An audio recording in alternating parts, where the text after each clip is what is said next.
14 dead bodies found washed up on beach. United Airlines fire employees seen in viral video exchanging blows with ex-NFL player. CBN raises interest rate to 13.5%. Details shortly.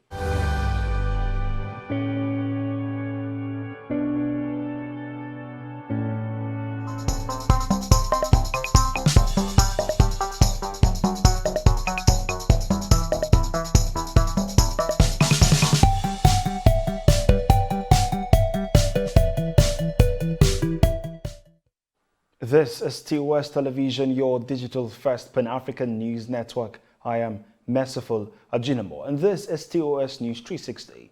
Dead bodies of 14 people have been found washed up on a beach in Myanmar. According to local rescue group, some were Rohingya attempting to reach Malaysia. A local Rohingya activist disclosed that migrants have been traveling by boat from western Myanmar. Police spokesperson Lieutenant Colonel Chan Chui said 14 dead bodies were found and 35 people, including the boat owners, were rescued alive. The United Airlines employee caught in shocking video fighting with a former NFL player at Newark Airport has been fired. The viral footage captured the unidentified worker shoving ex-Denver Broncos comeback Brendan Langley, aged 27, who then unleashes a fury of blows that sent the employee reeling about 11 a.m. Thursday. 2 pilots have died after the fighter jet crashed during a training run in Iran's Isfahan province. It was confirmed on Tuesday that an F-7 aircraft crashed in Newark, approximately 200 kilometers east of the city of Isfahan, killing both pilots.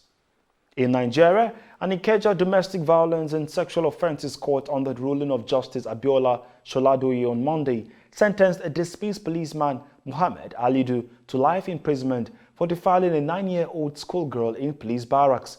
Judge Soladoye held that the prosecution had strongly proved that the charge of defilement against Alidu beyond any reasonable doubt. Rivers State Governor Nyesom Wike on Tuesday disclosed the State Executive Council and sacked his Chief of Staff, Emeka Woke, and a Senior Special Assistant on Protocol. The governor's directive was contained in a special government announcement and signed by a Special Assistant on Media, Kekvin Ebiri, in Port Harcourt on Tuesday morning. This is your digital-first Pan-African news network, TOS Television. You are watching TOS News 360. Africa, business and sports stories on return. Stay with us.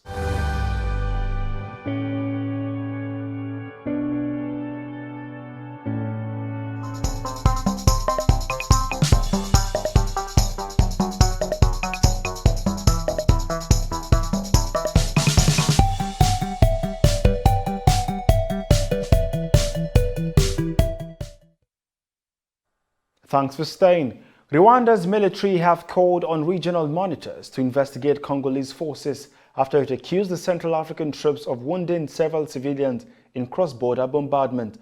Rwanda Defense Force spokesperson Colonel Ronald Ruvilanga said authorities are engaging their DRC counterpart over the shelling that Rwanda says struck areas in Musanze district on Monday morning. And now to Uganda, where the country has become the first country in East Africa to issue electronic passports to its residents after it phased out the old document.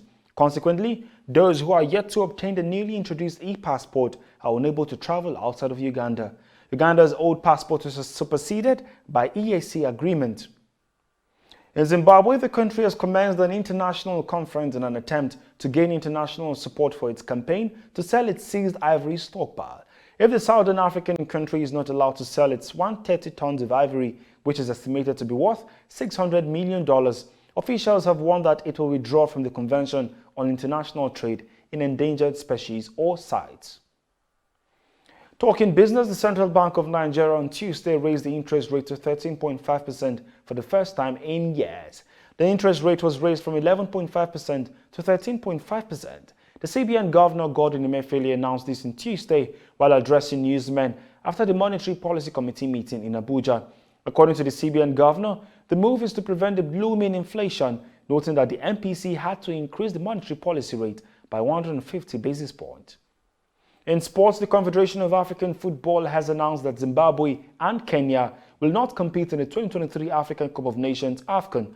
Both countries are unable to compete in next month's qualifiers due to ongoing bans from international football imposed by FIFA for governmental interference in the game's administration.